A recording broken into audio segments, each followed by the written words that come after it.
Let's talk about video game development for a second. Every video game runs on what's called an engine, which determines what the game can and cannot do. So in other words, the engine is a set of tools for game development. To make all of these games, Coda is using an engine called Source. Like all engines, Source has certain things that it does well, and it has certain things that it does poorly. One of the things that it does very well is boxy linear corridors. That's why so many of Coda's games are set in these large, flat, empty rooms, is just because he's working with what the engine does well. The tools available to the creator shape what kinds of creative work they're going to end up making. You might consider paying attention to the architecture in Coda's games, to notice how they seem to stem from an engine that's very good at producing linear, boxy corridors.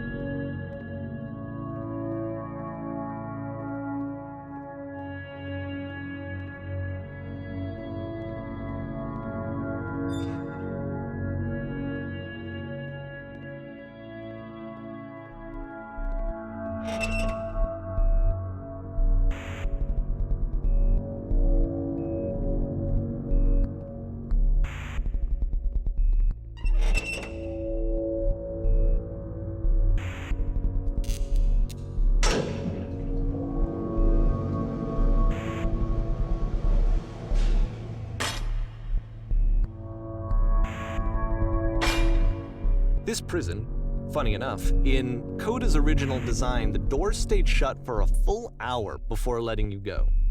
If you don't mind, I think we're gonna skip that.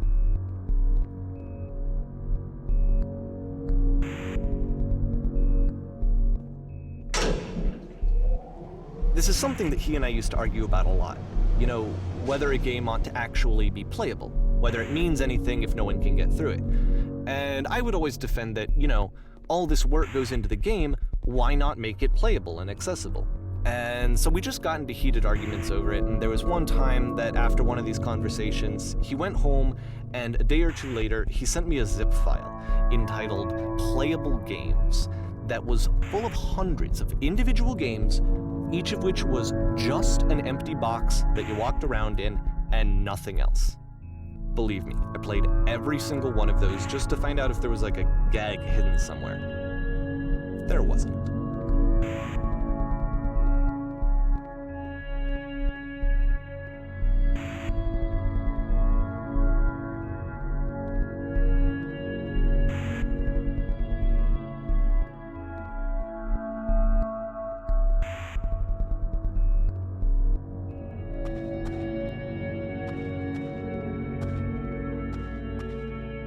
It's the puzzle again, with the exact same solution as the last time.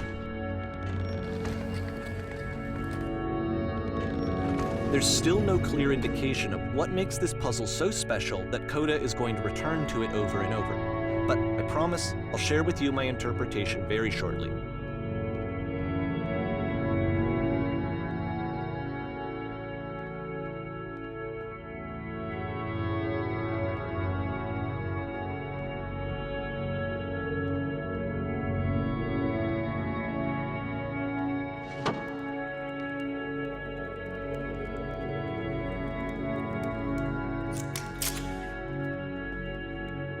Here, Coda begins using a kind of dialogue system that he fashioned out of the engine's chat capabilities. Use the 1, 2, 3 buttons on your keyboard to respond.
And so we make one last descent down to the final floor of the level.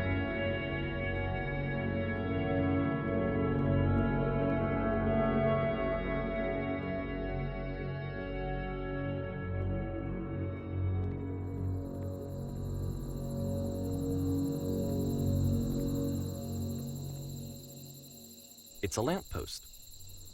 Okay, I can't tell you quite why, but for some reason, Coda fixates on this lamppost. It's going to appear at the end of every single one of his games from here on out. I'll tell you what I think. I think that up to this point, he's been making really strange and abstract games with no clear purpose, and maybe you can only float around in that headspace for so long. Because now he wants something to hold on to. He wants a reference point. He wants the work to be leading to something. He wants a destination, which is what this lamppost is. It's a destination. We're going to see it in the work as well. His games are just going to become a lot more cohesive, a lot more fully developed, with more of a clear idea behind them. And as we go, that idea will get clearer and clearer and clearer.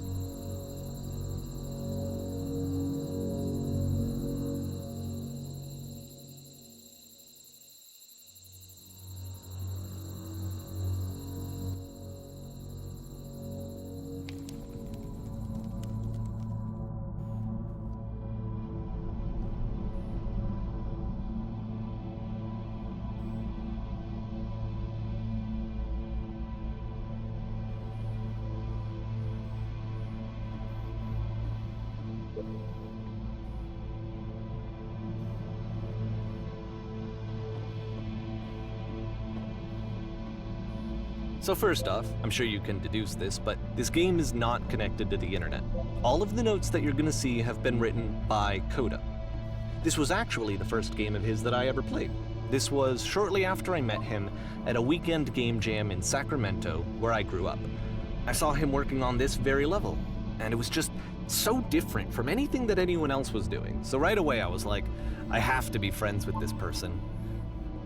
In retrospect, I think I was probably a bit too pushy, trying to get his attention.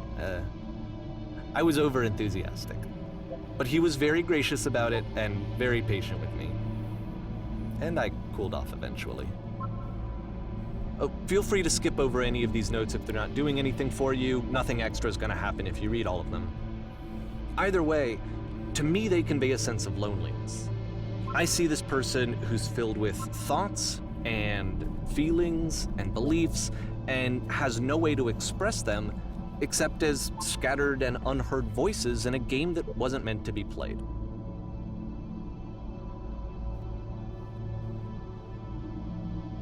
But it's ironic, isn't it, that in playing this game and seeing how alone Coda often felt, that we get to know him better and actually kind of connect with him. And I have to be honest with you, this idea is really seductive to me. That I could just play someone's game and see the voices in their head and get to know them better and have to do less of the messy in-person socializing. I could just get to know you through your work. I think this is why I always liked Coda's games so much, is because it felt like they let me have that connection. I felt as though he was inviting me personally into his world. And then I feel less lonely too.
At the end of this level, we're going to see the puzzle again. And here, I'll tell you what I think the puzzle means. Each of these games represents an idea that was on Coda's mind at the time that he was making it. And the puzzle is a way of closing the door on a previous chapter of his life before moving on to the next one. In each of his games, after exploring a theme that, he might find difficult, Coda can then place this puzzle that he knows has a reliable solution, he understands exactly how it works, and so it gives him a simple mechanism for moving on.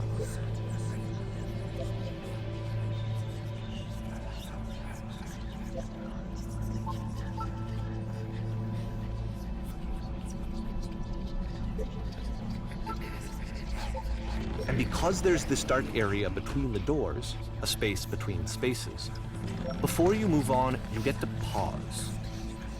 Just for a moment, a few seconds to reflect on and let go of the events that led you here.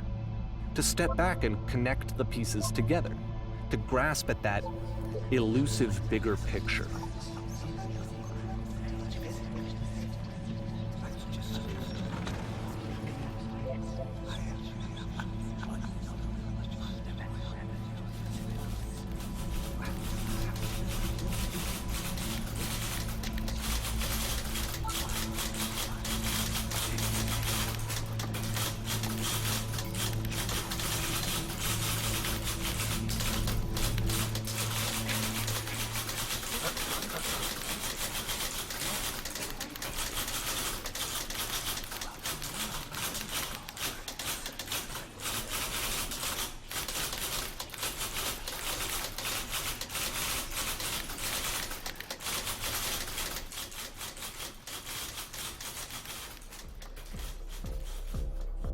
Okay, this one is tough. It's gonna kinda just spin its own wheels for a few minutes. Hang with it.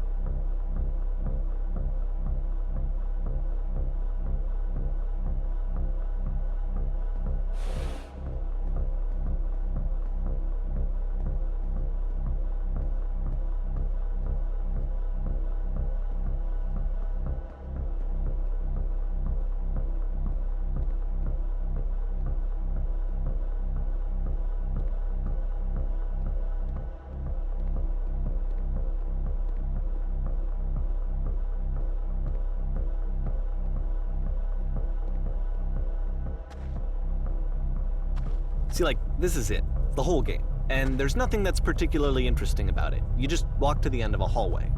Except, for some reason, Coda gets really fixated on this prison that has all of this modern furniture.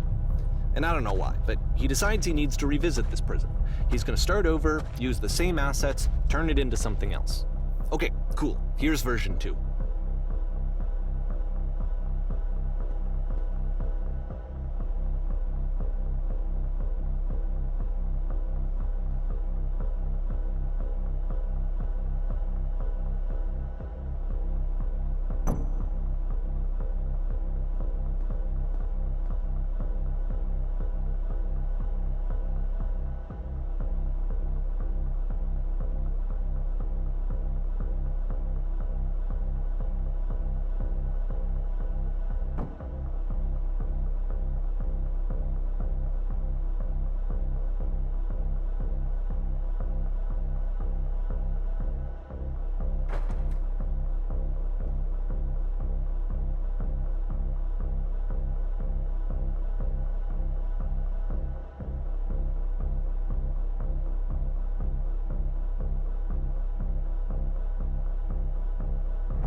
There's a bit more to this one, but still it's not really communicating anything. It's kind of just weird for weirdness' sake.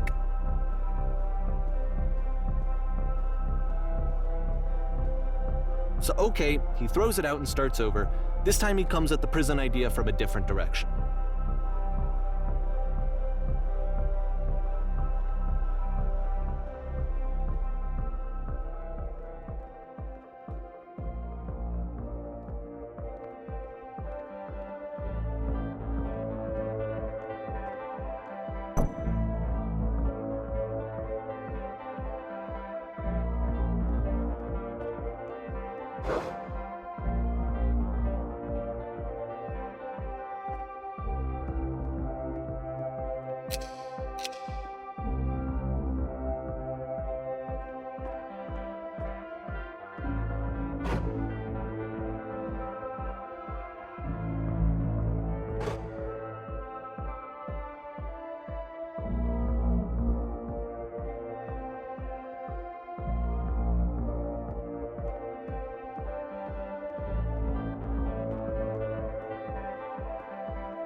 And of course, now the table is gone and you can't begin the chain of events to escape. Here's a version where there are no bars, but you can't actually get to the well. And then a version where the inside of the prison is the outside and the outside is the inside. Let me just blink you real quick through a few more of these. I mean, he really unloaded on this prison idea. There's nearly a dozen of them. Personally, I think it's awful to watch this, to see a person basically unraveling through their work. And for what? Like, at what point do you just go, maybe there are game ideas other than this prison that I could be working on? But Coda doesn't have that voice telling you to stop, that particular mechanism of defense against yourself. Without it, you just spiral. And so he keeps going and going and going and going and going, and then he hits on something. And he likes it. And that's it. He's done. He stops making prisons. This is the very last version of the prison game that he created. And the reason I think it works is that the prison is not actually in it.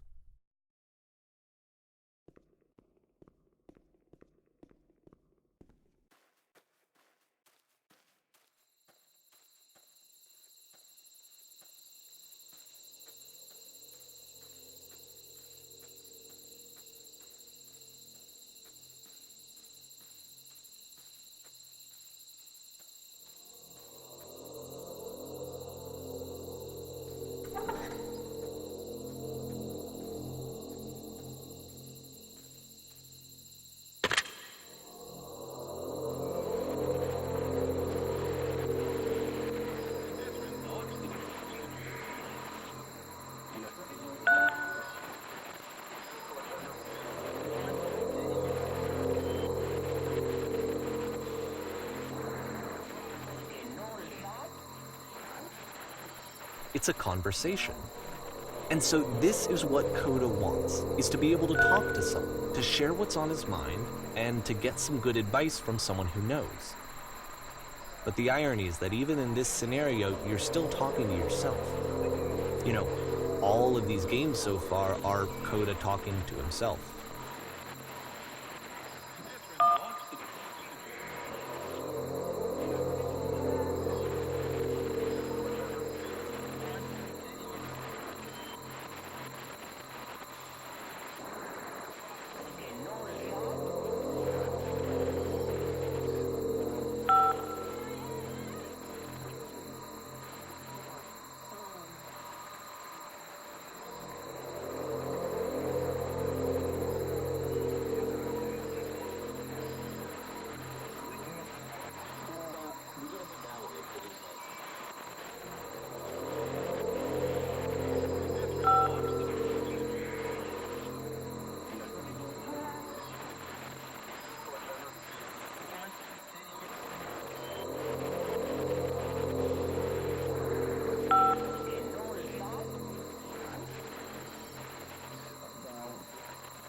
I can see why he considers this a fitting conclusion to the prison games. After all of the obsession and frustration, just to be told by someone you can trust that things are going to be okay. Wouldn't that be nice?